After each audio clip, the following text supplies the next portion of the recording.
Welcome to the Impact Maker's Journey from Passion to Profits, the podcast showcasing heart centered coaches, experts, and energy healers who are on a mission to change lives and create meaningful success doing what they love.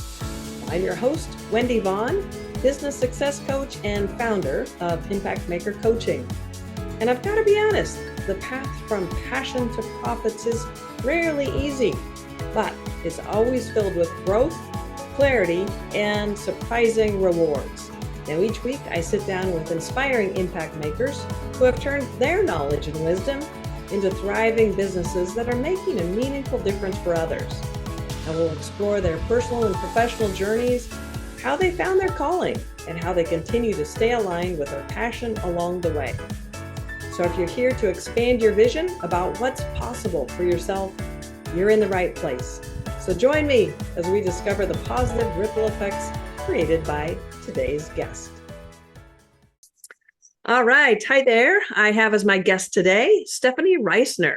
Now, Stephanie is a special education advocate who supports those families of special needs children to understand the confusing world of special ed. So welcome, Stephanie. I am so excited to have as my guest today. Thank you. I'm so excited to be here. Yeah, and I'm really looking forward to just, discovering more about your journey as an entrepreneur, as well as this important work that you're doing. And when it comes to the entrepreneurial journey, it seems like everybody's is a little bit unique, right? Because life happens and we have different opportunities, different prompts. And the journey typically includes lots of those opportunities, as I call it, for personal growth, as well as business growth. So do you agree?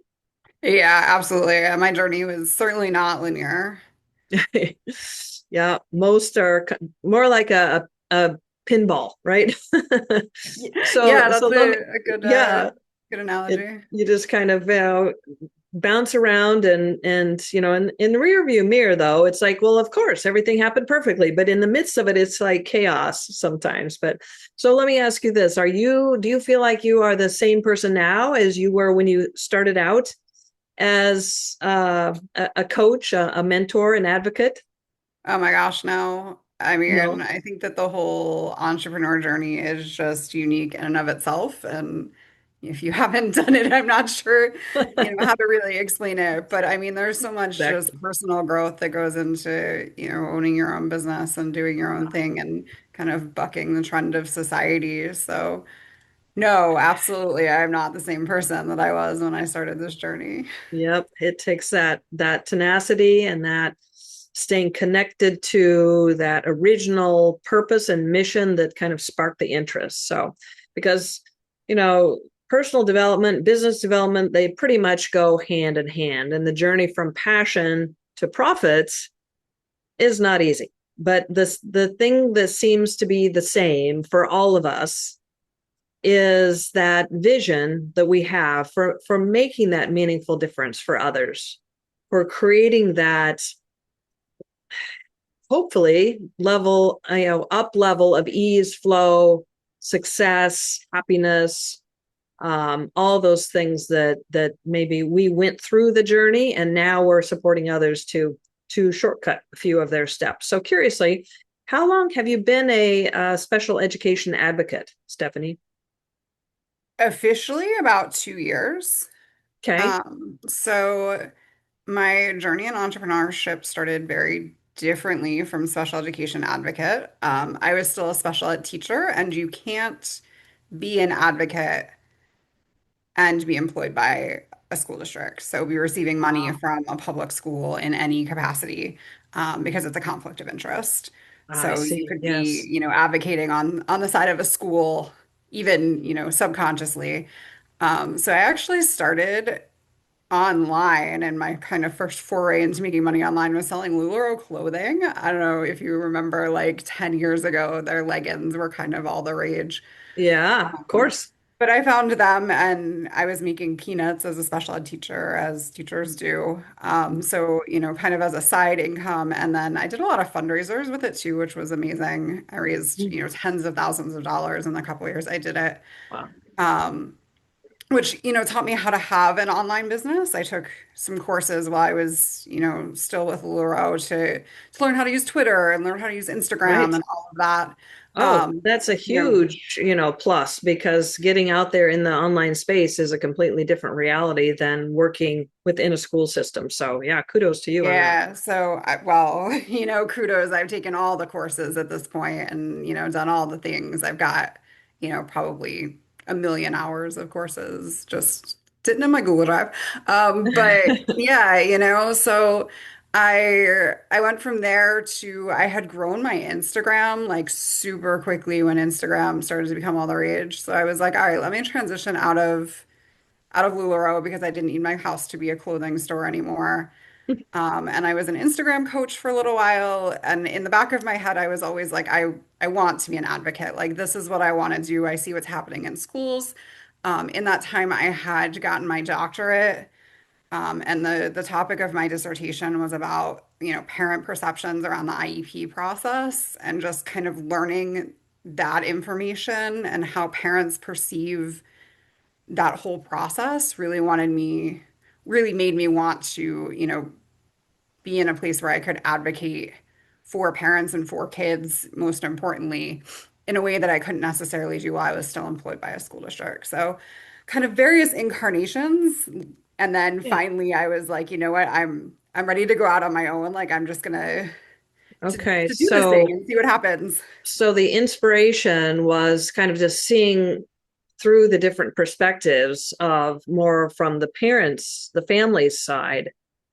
And being that teacher first, you had that inside track on what some of those confusing or overwhelming things are that the parents are having to navigate, right? Yeah, so being a teacher and then really I stepped into admin because I was like, oh, this is where I can really make the difference, right? Like in my classroom, I can advocate for, the small number of kids that I have every day, but as an administrator, like that's where I can really make a difference, right? I can impact a whole school, a whole district.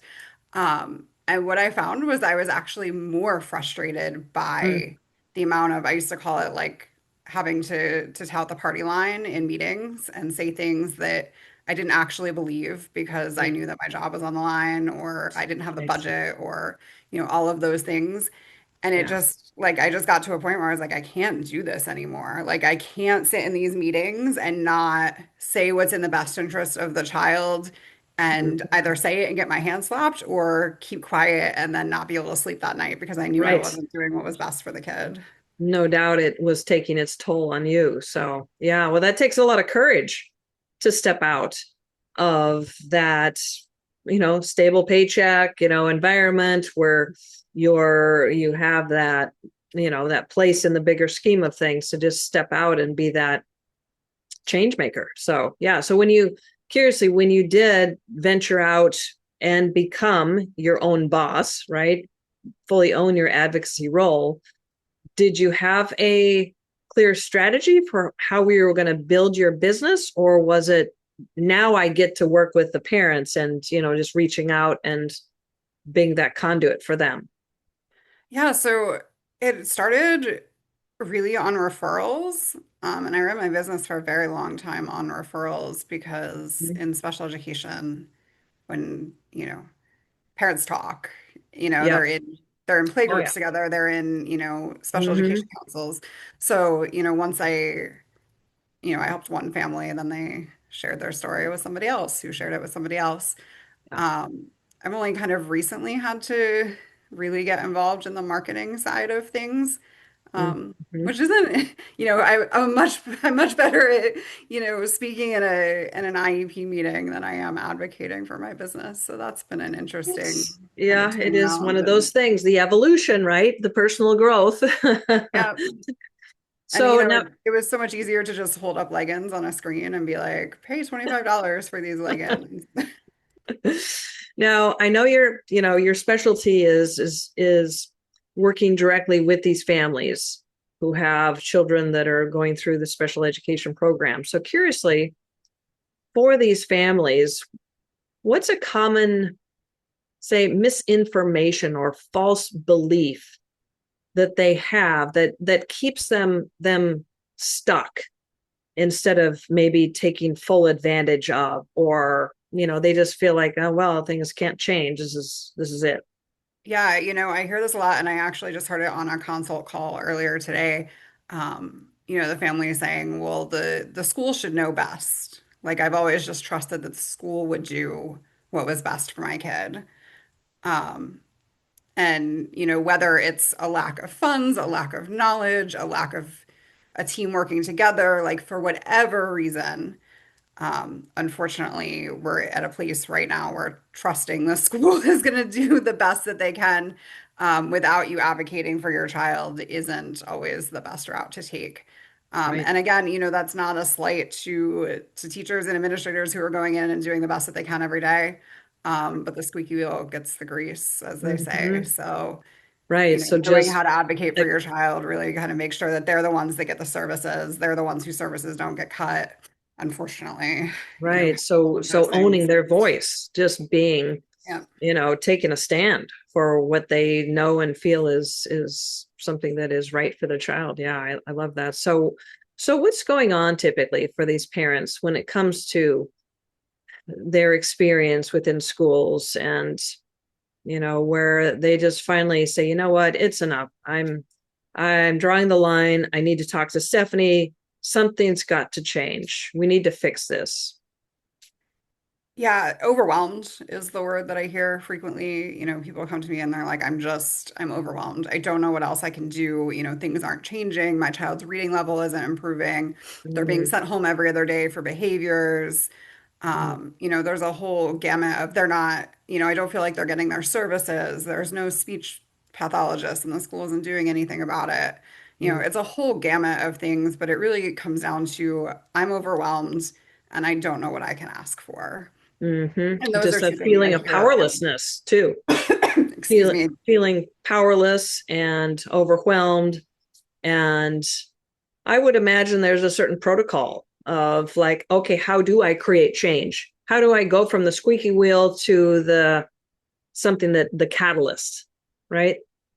Well, and then So that there's laws that govern all of this that if you're not familiar, you know, is a whole other language, I say a lot of times, oh, because I'm there's sure. overarching federal law and then states all have different special education regulations that they follow.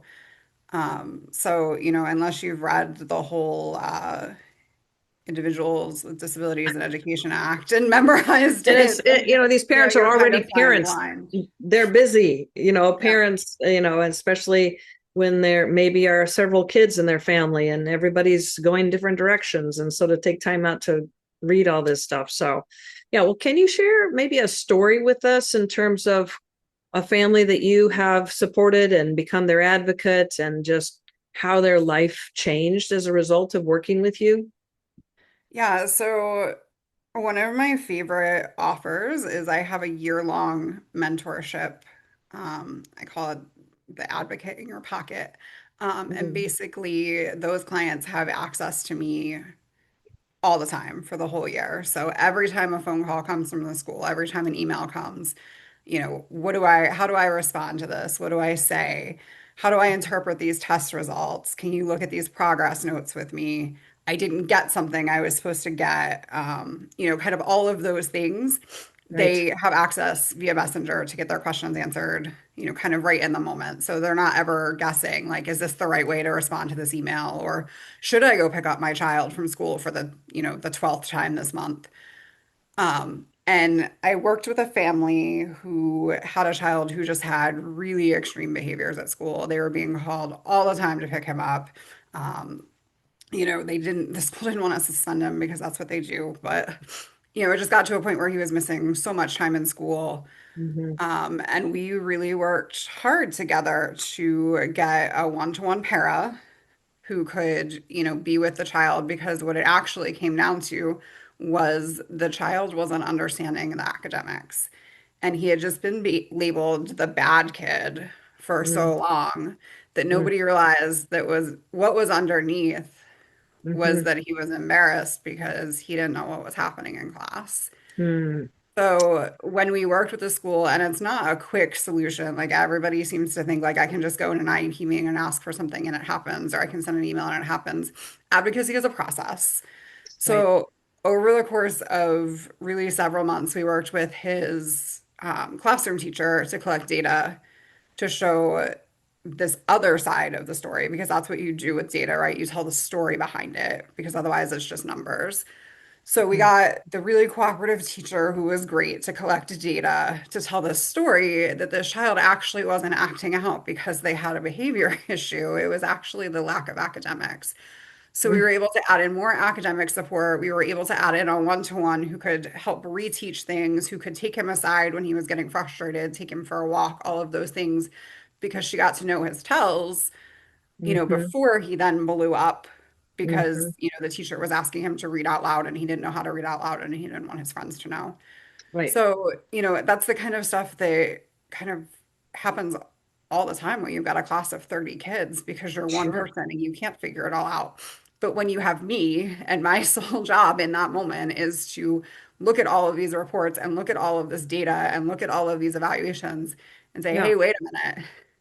Let's look at this from a different lens. Let's come at this differently and see what happens. And the mom at the end of our time together was like, I don't even recognize our life now. Wow. Like between the school problems and the jump, she called it a jump scare every time the phone rang, Mhm. and then the kid coming home so dysregulated that their whole family life was off. She was Oh like, yeah. I have my kid back and I don't even recognize, I'm like tearing up telling this story. I don't even Wow. recognize their life, my life from a year before. Yeah. So. Yeah. That's so powerful. And just think of the just how you've changed that child's life for him, in setting him up for success at school versus repeated failure and more than failure, just emotional scarring, right? Because he's of the way that he's treated and pulled away and done all these things that they're trying to do simply to maintain, a sense of structure for the classroom, but yet that individual child, now he has a whole new level of self-worth and, potential, and it's just tremendous. So I love the work you do, and it's so important. And you're obviously very passionate about doing this work, which is something that also that I love to see because, as I mentioned, the path from building a business to, from passion to profits is super challenging. What I've seen over and over the course of my 7+ years of coaching is that, the that frustration of around building a business, like you mentioned, okay, it's great when the referrals are happening, but now how does the marketing go? And now how does this? And it all becomes a secondary task to do that takes you away from that meaningful work. And oftentimes, that inconsistent cash flow and increase in things like marketing and creating sales offers and those kinds of things dampen that original passion, um, which is why I love being a business coach, because I know that struggle is not necessary, because for me, without a shadow of a doubt, with the right strategy, the right methodology, every coach can have that thriving passion driven business. So, but I'm curious, because the path is never easy. So what is your secret for refueling or reigniting or staying aligned with your passion for doing this work? Do you have some go-to secret that you can share? Because we know it's not all roses. You're working with a very difficult situation. Yeah, I mean, this is gonna sound ridiculous, but just doing the work is what lights me up. Mm, I realize, I have days where I'll spend 10 hours just on, working on my business, the tweaking the website for the thousandth time or, writing a yep. Facebook post, writing emails to my list, all of that, Yep. and I'm like drained at the end of the day. But then, Mhm. the next day I sit in an IEP meeting with a client and it goes really well and we get everything we asked for. And I know that, this child's life is just going to change for the better. And I've Yeah. like literally closed my laptop at the end of those meetings and just like jumped up and been like, yes, like this This is is why it. I do why I do like what I do. Yep. So I think that it's, just reminding myself of those moments of like Hmm. that, just like full body, like, yes, this is what I was born to do, and this is why I do it. Yeah, even having, a lot of people have those vision boards. I just got this image in my head of you having a client board, of all these shining, smiling faces, that just Yeah, I light could you never up. do So, that because of HIPAA, but yeah, well, yeah, I guess so. True. because I could But never let anyone in my bringing house that, then. But bringing yeah, that image back to your mind of these little, people, these lives that you've impacted, because for me, I believe that helping people to achieve those new levels of happiness and joy and success is creates such a ripple effect. I mean, it's truly infinite. It truly is. And one of my early mentors in my career path as an entrepreneur was Mark Victor Hansen, the co-author of Chicken Soup for the Soul. Mhm. And now he wasn't a direct mentor, but I was in a mastermind with he and Bob Proctor. Oh So it wow, was a powerhouse mastermind. yeah. And we got to, this was when we met in person, we'd all travel to the Broadmoor Estates, I think in Colorado Springs. And one of the things that he taught me that has stayed with me the most, everything he taught was powerful, but one of the things was to have that, big, as he called it, big, hairy, audacious goal. He said, Wendy, you need a big, hairy, audacious goal, something that just gives you goosebumps, something that gets you over all the little bumps, all the little chaos, that keeps you fueled and energized. And so my big audacious goal is kind of evolved, I will say, over the course of my entrepreneurial career. But currently, and ever since I've been a business coach, it is that mission and that vision of just raising consciousness within humanity. And as you express, I mean, doing the work that you do and by supporting people like you, giving you visibility, giving you, wings beneath your wind beneath your wings, and just that ability to reach more people, those, that one family and then another family, and then the ripple effects from the peace and the cohesiveness that you bring to that family. And it just goes on and on and on. And that's, just like you, that's what keeps me fueled, because I believe that the work that you do just creates those infinite ripple effects, just one person at a time. So Stephanie, I'll put you on the spot. Do you have a big audacious goal or vision for yourself or the business that you're building or anything like that? I have many, but I think Ah. kind of the two that would be relevant here. I have a membership where I do multiple live sessions every month. I do live Q&As, I do trainings, I bring in guest speakers, um, and members have access to it's hosted on a platform called School. They have access to the portal to ask me questions in Mhm. that portal, at any time. So I'll answer them there. And then they can come on these live calls and ask questions. My goal for that is 1,000 members. Nice. And then I have a book coming out in the next month-ish. It is finished, just working on kind of the final pieces. Yay. And somebody asked me one time, and I kind of said flippantly, I want my book in the hands of 1 million families. And and they kind of laughed, and then I was like, oh, but no, I'm serious. Yeah, are you serious? Like I said it kind of flippantly, but Why like, not? no, I'm serious. Yeah, why not? Absolutely. Absolutely. I love that. Like Mark Victor Hansen said, just, if it gives you a tingle or, just causes you to sit up straight, whatever, that's it. That's to claim. So I love that. Well, Stephanie, do you have a special gift for our audience or an easy next step for them? Yeah, so I offer free 30-minute consult calls, which is really the best way to Okay. kind of get to know me, get to know what I'm about, and then get some help for what's going on. For every consult call, I never want somebody who gave me their time to feel like it was wasted. I follow up with notes for next steps. So even if you decide not to work with me, you always have, what your next step should be and the confidence in going forward. Okay. So you Yeah. can, I believe you're going to link to that. And then, Yep. Look in the show um, notes, listeners. You'll find that link to access that. That's a very generous gift. I mean, gift of time. That's like the most precious commodity, right? So an advocacy clarity call. yes. And Okay. then you can also find out more about me and my services at my website. It's just stephaniereissner.com. All right. And again, I'll have all that in the show notes. So, well, Stephanie, thank you again. This has just been wonderful. I really appreciate you sharing your journey with us and for expanding our view of really what is truly possible for families in this situation.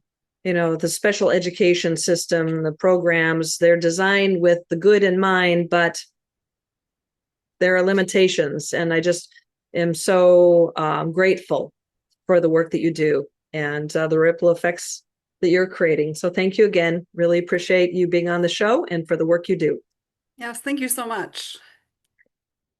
All right. Well, the real life transformations facilitated by experts like my guest today are truly priceless. I mean, happiness, joy, peace, love, right? These are all what each of us ultimately strives for in life. But becoming a sought after and well paid coach or energy healer is often challenging, overwhelming, and frustrating. So, if you're a heart centered coach, expert, or energy healer who's striving for more ease, flow, and abundance, well, I've created a special gift just for you. So, check out the show notes. All right, well, this is Wendy Vaughn signing off. Thank you so much for tuning in, and be sure to join me for my next episode where we'll be inspired by yet another impact maker's journey.